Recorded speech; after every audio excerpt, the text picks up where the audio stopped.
Ombee sana wakati tunaendelea na hii safari yetu ni ya 55 days across East Africa communities, na pia tumeshukuru sana for the partnership yenye tumekuwa nao na ASK, Agricultural Society of Kenya, Machakos University and the Kenya Forest Service, na sana aswa ule mpangilio ambao tuko nao hapa na Machakos University ni wa kupromote community cycling na pia ku launch a carbon credit platform. We do a tour around East Africa every year, and this is our 9th expedition for 55 days covering 6,400 kilometers every year.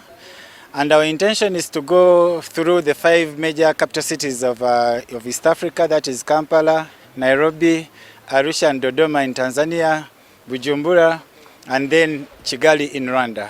Today we've just flagged off the team, the cyclist team from East Africa. And we are happy to be part of the footprint that is, they have been here in Machakos University. We are happy that they passed by our university.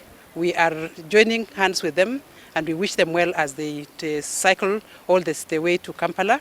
And as part of the commemorating this event, we are also going to start our cyclist club at Machakos University, which will support their aspirations of food security, of climate support, and also of ensuring that there is peace within the community.